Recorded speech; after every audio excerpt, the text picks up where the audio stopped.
사도신경으로 신앙 고백 드림으로 새벽 예배 시작합니다.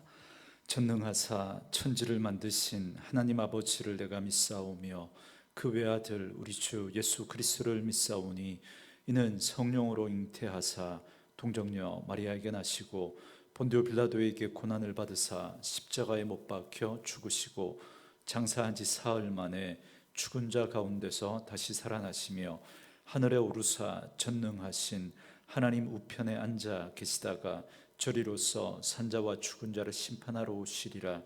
성령을 믿사오며 거룩한 공회와 성도가 서로 교통하는 것과 죄를 사하여 주시는 것과 몸이 다시 사는 것과 영원히 사는 것을 믿사옵나이다. 아멘. 이 시간에 우리에게 주시는 하나님의 말씀은 골로새서 3장 1절에서 11절 말씀까지입니다. 골로새서 3장 1절에서 11절 말씀까지 우리 말씀 찾으셨으면 한 목소리로 같이 읽습니다. 그러므로 너희가 그리스도와 함께 다시 살리심을 받았으면 위의 것을 찾으라. 거기는 그리스도께서 하나님 우편에 앉아 계시느니라. 위의 것을 생각하고 땅의 것을 생각하지 말라. 이는 너희가 죽었고 너희 생명이 그리스도와 함께 하나님 안에 감추어졌음이라. 우리 생명이신 그리스도께서 나타나실 그때에 너희도 그와 함께 영광 중에 나타나리라. 그러므로 땅에 있는 지체를 죽이라. 곧 음란과 부정과 사욕과 악한 정욕과 탐심이니 탐심은 우상 숭배니라. 이것들로 말미암아 하나님의 진노가 임하느니라. 너희도 전에 그 가운데 살 때에는 그 가운데서 행하였으나 이제는 너희가 이 모든 것을 벗어버리라. 곧 분함과 노여움과 악의와 비방과 너희 입에 부끄러운 말이라. 너희가 서로 거짓말하지 말라. 옛사람과 그 행위를 벗어버리고 새 사람을 입었으니 이는 자기를 창조하신 이의 형상을 따라 지식에까지 새롭게 하심을 입은 자니라. 거기에는 헬라인이나 유대인이나 할레파나 무할레파나 야만인이나 스구디아인이나 종이나 자유인이 차별이 있을 수 없나니 오직 그리스도는 만유시요 만유 안에 계시느니라. 아멘. 오늘은 함께 읽으신 골로새서 3장 1절에서 11절 말씀을 중심으로 위의 것을 찾고 생각하라 라는 제목의 말씀으로 잠시 은혜를 나누겠습니다. 사도 바울의 서신들은 대부분 두 부분으로 크게 나눌 수가 있습니다.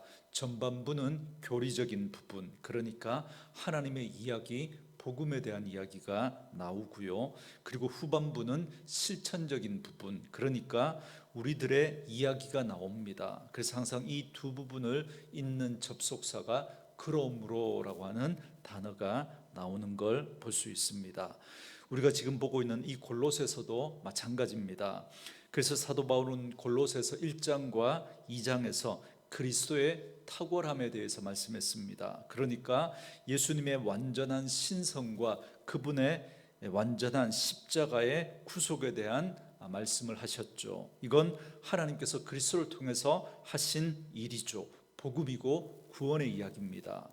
여기까지가 교리적인 부분이고 이제 실천적인 부분, 우리들의 이야기가 시작됩니다. 그러니까 예수님의 탁월하심을 알았으면 이제부터 어떻게 살아가야 하는가라고 하는 이 실천편에 대한 부분을 3장부터 말씀하고 있습니다. 먼저 1절 말씀에 그러므로 너희가 그리스도와 함께 다시 살리심을 받았으면 위의 것을 찾으라. 거기는 그리스도께서 하나님 우편에 앉아 계시느니라 그럽니다. 그러므로라고 하는 말씀으로 시작하죠. 이제 예수님에 대해서 알았으면 이렇게 살아라 라는 겁니다. 먼저 위의 것을 찾으라고 권면해 주고 있습니다. 여러분, 본래 우리 인간의 본성은 땅의 것을 구하며 살아가게 되어 있습니다. 그러나 성도는 육신의 본성을 따라 살아가지 않습니다. 이제는 땅의 것이 아니라 위의 것을 추구하며 살아가야 합니다. 그런데 우리가 위의 것을 찾으라라고 하면 많은 분들이 이 말씀을 오해합니다. 왜냐하면 어제도 말씀을 드렸던 것처럼 세상 초등학문, 그러니까 헬라 철학 사상의 영향을 받은 이원론에 많은 분들이 영향을 받았기 때문에 그렇습니다. 그러니까 이 말씀은 세상살이가 다 쓸데없고 세상은 다 악하고 허무한 거니까 세상 등지고 하늘의 것, 영적인 것을 추구하며 살아라, 이 말처럼 오해합니다. 여러분, 그러나 그렇지 않습니다. 여러분, 우리가 이렇게 생각하면 그 당시 골로새 교회 안에 침투해왔던 이단, 영지주의 이단의 그 말에 여러분 넘어가는 것하고 똑같은 겁니다. 그러니까 위의 것을 찾으라라고 하는 이 말씀은 이 땅에서의 삶은 다 필요 없으니까 그저 하늘만 바라보고 살아라, 그 말씀이 아닌 거죠. 그렇다면 이 위의 것이란 뭐겠습니까? 여러분, 다시 1절을 보시면 거기는 그리스도께서 하나님 우편에 앉아 계시느니라 그럽니다. 그러니까 이 위의 것은 다른 게 아니라 그리스도께서 하나님 우편에 앉아 계시는 하나님 나라를 말하는 겁니다. 그러므로 위의 것을 찾으라라고 하는 이 말은 그리스도가 다스리시는 그 하나님의 나라의 삶의 방식을 찾으라는 겁니다. 여러분, 하나님의 나라가 여러분 그리스도가 계신 그리스도가 이 땅에 오심으로 이 땅 가운데 이미 시작되었습니다. 그래서 이 땅 가운데 시작된 그 하나님의 나라, 그래서 그 하나님의 가르침과 그 하나님의 가치와 그 하나님의 삶의 방식과 그 하나님의 삶의 패턴을 구하면서 살아가라, 그 말인 거죠. 그러니까 이제 예수 그리스도를 통해서 구원받은 하나님의 사람, 새 사람이 되었으니까 옛사람의 삶의 방식을 벗어버리고 이제는 하나님 나라의 삶의 방식과 패턴을 찾아서 그걸 구하며 그걸 쫓으며 살아가라는 겁니다. 그래서 이제 그리스도 안에서 새로운 삶의 목적과 방향과 방식과 패턴을 따라 살아가야 한다라는 것을 말씀해 주고 있는 것입니다. 3절에 보면 그 구체적인 이유를 설명해 줍니다. 3절 말씀에 이는 너희가 죽었고 너희 생명이 그리스도와 함께 하나님 안에 감추어졌음이라 그럽니다. 그러니까 우리가 예수를 믿을 때 그 예수님과 함께 십자가에서 죽었기 때문이라는 겁니다. 여러분, 죽은 자는 어떤 자극에도 반응하지 않습니다. 그것처럼 우리가 세상에 대해서 죽었다라고 하는 이 말은 세상의 죄와 세상의 욕망과 세상의 어떤 그런 자극에 대해서 우리가 반응하지 않는다, 그 말인 거죠. 그래서 바울은 우리는 주와 함께 죽은 자라고 하는 이 사실을 다시 한번 강조하고 있는 겁니다. 그리스도인은 스스로를 죄에 대해서 그리고 세상에 대해서 죽은 자로 여겨야 합니다. 그리고 우리의 생명이 하나님 안에서 감추어졌다, 이렇게 말씀하고 있죠. 이게 무슨 말이냐면 예수 믿는 우리 성도들의 모습이 여러분 이 세상에 대해서는 죽은 자기 때문에 세상 사람들이 보기에는 힘없고 볼품없고 어리석고 미련하고 지는 것처럼 그렇게 보인다는 겁니다. 그렇지만 사실은 참 생명이 하나님 안에 감추어져 있다는 겁니다. 그래서 감추어져서 잘 보이지 않는 거죠. 그래서 세상 사람들은 우리를 보고 미련하고 바보 같고 어리석다고 이야기합니다. 우리들도 그렇게 느껴질 수 있다는 겁니다. 그러나 여러분, 4절 말씀처럼 그리스도가 오실 때 우리도 영광 중에 주님과 함께 나타날 것이라고 말합니다. 여러분, 이 땅 가운데는 지는 것처럼 미련한 것처럼 어리석은 것처럼 보일 수 있습니다. 왜요? 감추어져 있으니까. 그러나 여러분, 예수님께서 영광 중에 오실 때, 재림하실 때 감추어졌던 모든 것이 다 드러나게 될 겁니다. 그때 여러분, 우리가 정말 그리스도 안에서 생명을 가진 존재였다는 것이 드러나게 될 겁니다. 그리고 그 예수님의 영광 중에 우리가 함께 그 영광을 누리게 될 것입니다. 이것이 바로 성도의 참 소망이고 위의 것을 찾는 하나님 나라를 구하는 성도의 삶이라는 겁니다. 비록 지금은 생명이 감추어져 있기 때문에 우리가 세상에서 하나님의 말씀과 하나님의 방식으로 살면 세상에서 환난을 당하고 연약하고 어리석고 보잘것없고 지는 것처럼 보인다는 겁니다. 그럼에도 불구하고 더 빠를 것 같은, 더 잘 될 것 같은 그 세상의 방식, 세상의 유혹과 욕심을 따라 살지 않고 세상의 영광을 구하지 않는다는 겁니다. 왜요? 예수님이 영광 중에 오실 그날에 주님의 영광을 우리도 함께 누릴 것을 우리는 알기 때문에, 그걸 소망하기 때문에 우리는 그러한 유혹에 넘어가지 않는 거죠. 이것이 바로 우리를 향한 하나님의 생각이요 약속이라고 말씀합니다. 우리 성도는 바로 이 소망을 가지고 이 땅의 삶을 살아가는 자라는 것이죠. 그러면 이렇게 위의 것을 찾는 성도로서 이제 우리가 버려야 할 땅의 것들이 있다라고 말씀해 주고 있습니다. 여러분 본문 5절부터 11절 말씀이 바로 여기에 대해서 말씀해 주고 있습니다. 바울은 본문에서 죄에 대해서 두 가지로 구분을 하고 있습니다. 하나는 마음의 죄이고, 그리고 또 다른 하나는 그 죄가 밖으로 표현되는, 그래서 행위로 짓는, 행동으로 짓는 죄를 말합니다. 먼저 마음의 죄에 대해서 보시기 바랍니다. 5절 말씀에 그러므로 땅에 있는 지체를 죽이라. 곧 음란과 부정과 사욕과 악한 정욕과 탐심이니 탐심은 우상 숭배니라 그럽니다. 여러분 여기 음란, 부정, 사욕, 악한 정욕, 탐심, 이게 다 마음의 죄들이죠. 그런데 이것들 가운데 가장 밑바탕에 있는 게 뭐냐면 탐심입니다. 이게 바로 죄의 근본이다 말씀하고 있습니다. 그래서 사도 바울은 이 탐심이 바로 우상 숭배다 그렇게 말합니다. 여러분 이건 너무나 정확한 말씀입니다. 여러분 우리가 어떻게 죄를 짓는지를 한번 잘 생각해 보시기 바랍니다. 여러분 성경은 욕심이 잉태한즉 죄를 낳는다 그렇게 말씀했습니다. 그러니까 욕심이 죄의 뿌리가 되는 거죠. 맞습니다. 우리가 욕심을 품게 되면 처음에는 우리가 그 욕심을 품은 것 같지만, 그런데 나중에 보면 그 욕심이 우리를 사로잡고 있는 걸 보게 될 겁니다. 그래서 욕심의 지배를 받게 됩니다. 그리고 그 욕심이 내 인생의 주인이 되어버리고 맙니다. 여러분 그것이 물질이든 성공이든 명예이든 권력이든 쾌락이든 그것이 점점 더 커져서 이제는 하나님을 대신해 버립니다. 여러분 우상 숭배가 뭔지를 제가 정의해 드렸죠. 하나님이 계셔야 할 자리에 하나님 아닌 다른 것이 올라가 있으면 그게 우상 숭배라고. 그러니 하나님보다 탐심이 더 커져 버리고 그 탐심이 우리의 주인 되어서 하나님이 계셔야 할 그 자리에 그 탐심이 자리하게 되면 그게 바로 우상 숭배인 거죠. 그렇기 때문에 여러분 그 죄의 밑바닥에 이 바로 탐심이 있고 그 탐심이 우상 숭배라고 말하고 있는 겁니다.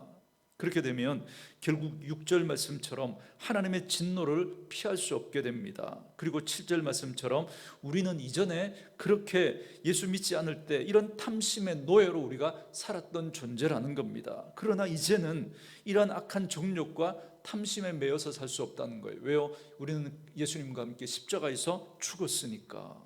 그래서 이제 우리의 마음의 죄악을 버림으로써 우리가 벗어야 할 이 행동을 말씀해 주고 있습니다. 8절과 9절 말씀에 이제는 너희가 이 모든 것을 벗어버리라. 곧 분함과 노여움과 악의와 비방과 너희 입에 부끄러운 말이라. 너희가 서로 거짓말을 하지 말라. 옛사람과 그 행위를 벗어버리고 그럽니다. 분함, 노여움, 악의와 비방, 부끄러운 말, 거짓말 이런 것들을 벗어버리라고 말합니다. 마음에 그 죄를 가지고 있으면 그게 이렇게 행동으로 나오기 때문에 그렇습니다. 그래서 성경은 늘 우리의 마음을 먼저 바꾸려고 하죠. 여러분 여기 분함은 약간 절제된 이 분노를 말합니다. 이 분함 자체를 죄라고 말할 수는 없지만, 그러나 여러분 이 분을 품게 되면 여러분 죄를 짓게 됩니다. 결국은 그게 죄로 이어지게 되는 거죠. 그리고 이 노여움은 감정이 폭발된 그 상태를 말합니다. 결국 분함을 잘 다스리지 못하면 그게 폭발하게 되는 거죠. 그게 폭발하게 되면 여러분 걷잡을 수 없는 그런 파괴적인 행동들로 죄로 나타나게 되는 겁니다. 그리고 악의는 이웃을 해치려는 악한 기질을 말합니다. 비방은 중상모략을 말하죠. 부끄러운 말은 음담패설로 이웃의 영혼을 은밀하게 망치는 걸 말합니다. 거짓말은 그리스도인이 범할 수 있는 모든 위선을 총칭하는 말입니다. 여러분 이런 행위를 벗어버려야 한다고 거듭 말씀하고 있습니다. 우리는 더러운 옷을 던지듯이 옛사람과 그 행위를 벗어 던져야 합니다. 여러분 우리가 죄에 대해서 죽었지만, 그러나 우리가 이 육신을 가지고 있는 한 그동안 우리가 그 죄의 패턴에, 세상의 패턴에 익숙했기 때문에 나도 모르게 그런 것이 나옵니다. 그러나 우리는 죄에 대하여 죽고 의에 대하여 살았습니다. 그래서 이제는 우리는 하나님에게 반응하며 살아가게 됩니다. 그래서 근본적으로 예수 믿는 우리 그리스도인들 안에는 마음의 변화가 있어야 합니다. 그래서 그 하나님을 사랑하고 하나님을 기쁘시게 하고자 하는 그 마음이 우리에게 있는 거죠. 그런데도 우리가 이 땅을 살아가는 한 중력의 영향을 받는 것처럼 육신의 몸을 입고 살아가는 한 우리는 계속 죄의 유혹을 받게 되어 있습니다. 익숙했던 그 세상의 패턴의 방식에 우리는 계속 미혹을 받게 되는 거죠. 그렇기 때문에 때문에 실수할 수 있고 넘어질 수 있고 죄를 지을 수 있습니다. 그때 우리가 해야 하는 행동이 벗어버리는 겁니다. 여러분, 우리가 새 옷을 입었어도 여러분 또 하루를 살면서 또 때가 묻잖아요. 그러면 우리가 또 새 옷을 갈아입는 것처럼 그렇게 우리는 우리의 잘못된 그 모습들, 실수하고 넘어졌던 모습들을 회개하고 벗어버리고 또 그리스도로 옷 입는 그런 일들이 계속해서 이루어져야 하는 것이죠. 그래서 우리가 조금씩 이러한 악한 말들과 행동을 벗어버려야 합니다. 그러나 우리가 늘 명심해야 될 것은 여러분, 우리가 이런 결단만으로, 우리의 의지만으로 여러분 되지 않습니다. 여러분, 그것만으로 안 되는 거죠. 이미 앞에서 살펴봤던 것처럼 2장 23절 말씀에 나오는 것처럼 이런 우리의 인간의 의지와 노력은 지혜로워 보이지만, 그래서 자기의 몸을 괴롭게 하고 금욕을 하고 그런 것들이 사람들에게 혹하게 그렇게 보일 수 있지만 궁극적으로 육신의 욕망을 제어할 수 없다니까요. 그것으로는 마치 용수철을 눌러놓았다가 그게 튀어오른 것처럼 밖에 될 수 없습니다. 여러분, 우리의 의지로는 되지 않습니다. 여러분, 우리가 죄를 이기기 위한 가장 중요한 동기는 바로 예수님입니다. 우리는 예수님으로 말미암아 죄 사함을 받아 새 생명을 얻은 것이죠. 이제 주님 안에서 영광스러운 약속과 미래를 우리는 얻었습니다. 그렇기 때문에 우리가 그 주님을 생각할 때마다 기쁘고 감사하고 그 주님을 기쁘시게 해드리고 싶은 그 마음이 우리에게 생겨야 하는 겁니다. 그게 예수 믿는 우리 그리스도인들의 근본적인 마음의 변화입니다. 이게 있어야 되는 거죠. 이게. 그래서 이제는 억지로가 아니라 주님을 기쁘시게 하기 위해서 죄의 습성을 벗어 던지게 되는 겁니다. 그래서 오늘 본문 10절 말씀에 우리가 새 사람을 입었다 그렇게 말씀하고 있는 겁니다. 우리는 단순히 옛사람을 벗는 것이 아니라 새 사람을 입었습니다. 그러니까 하나님이 우리를 새 사람으로 만드신 겁니다. 우리를 영적으로 전혀 새로운 존재로 만든 거예요. 우리는 그리스도 안에서 새로운 피조물이 된 것입니다. 그래서 10절 말씀에 보면 이제 지식에까지 우리가 새롭게 되었다 그럽니다. 이는 하나님을 아는 지식을 말하죠. 단순히 어떤 머리로 아는 지식이 아니라 여기서 하나님을 아는 지식은 관계를 통해서 경험되어지는 그 알을 말하는 겁니다. 그래서 우리는 하나님과의 깊은 교제를 통해서 그 하나님을 알아가게 되는 것이죠. 그래서 그 하나님과의 깊이 만나고 경험함으로써 하나님과 동행하는 그 거룩한 삶을 살아가게 되는 것입니다. 그래서 11절 말씀처럼 이런 건 차별이 있을 수 없습니다. 정말 그 사람이 예수를 만난 사람이라면 모든 사람 안에 이런 경험이 있어져야 한다는 거예요. 예수님을 만나 우리가 새로운 피조물이 된 겁니다. 이건 영적인 변화입니다. 그래서 그 변화가 먼저 우리 마음 안에 일어나는 거죠. 그래서 세상의 삶에 대하여서 그것들을 이제 그걸 미워하는 마음이 우리 안에 생깁니다. 그리고 이제는 하나님을 기쁘시게 하는, 그래서 하나님이 원하시는 삶을 살고 싶어지는 그런 마음이 우리 안에 일어나게 되는 겁니다. 그리고 그 마음은 하나님을 아는 지식을 통해서 하나님과의 관계를 통해서 그게 더 풍성해지는 거죠. 그래서 그냥 내버려 두면 안 됩니다.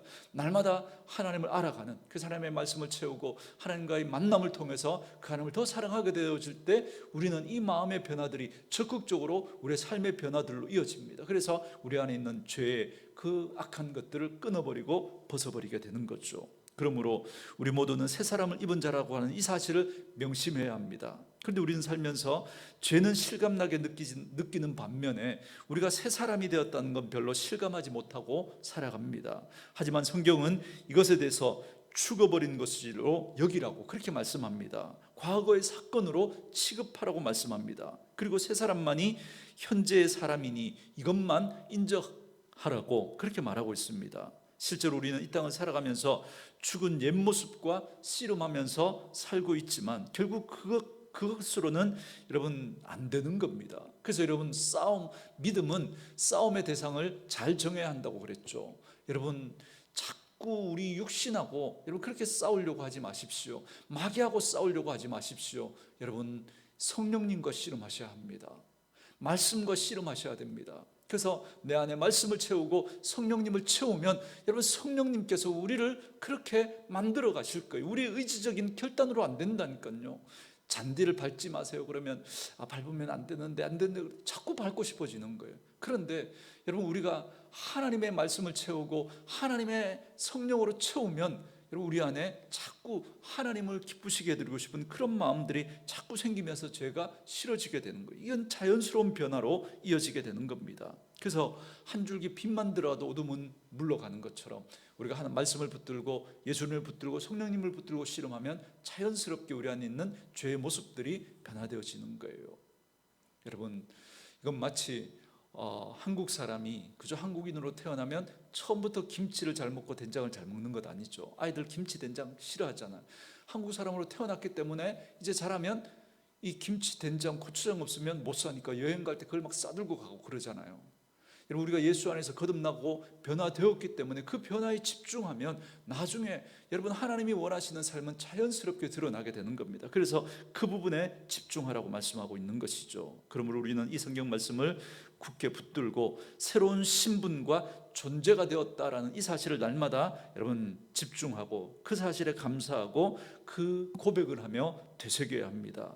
이는 성령께서 우리를 깨닫게 하시고 성령께서 우리 안에서 일으키시는 변화입니다. 우리는 그 사실을 믿고 의지하면서 우리들도 그 성령님과 더불어 또 새 사람을 입은 자로 합당한 삶을 살아가도록 또 노력하는 부분이 또 필요한 거죠. 그렇게 해서 우리는 성화의 과정을 이루어가게 되는 것입니다.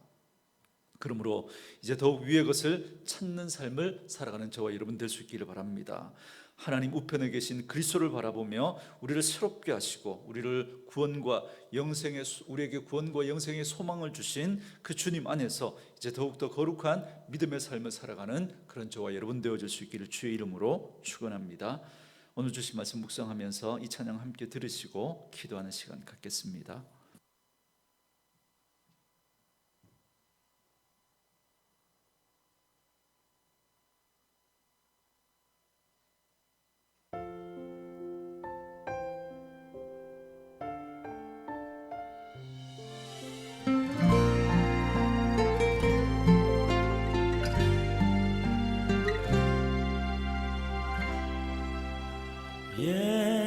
예수 사랑합니다. 사랑합니다. 온 마음 다하여 오직 주님 한 분만 간절히 더 원합니다.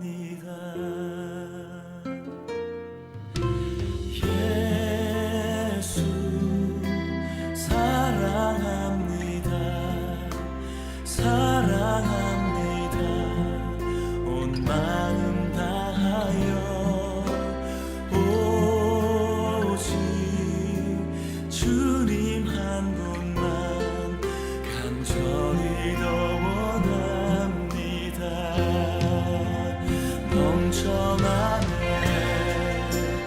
넘쳐나네 주를 향한 내 속에 갈망이 주님께로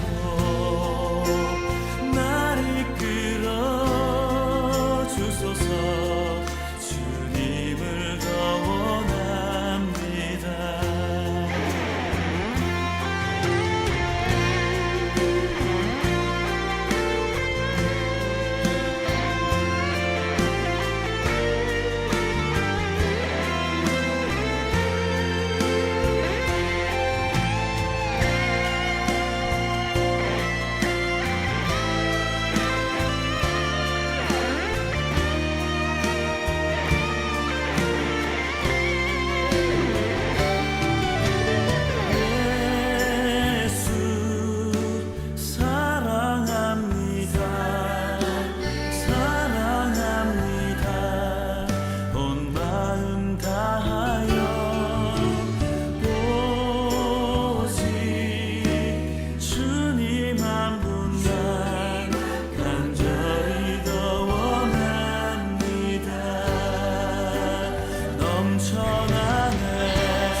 주를 향한 내 속에 갈망이 주님께로 날 이끌어 주소서. 주님을 더 원합니다. 주님을 더 원합니다. 주님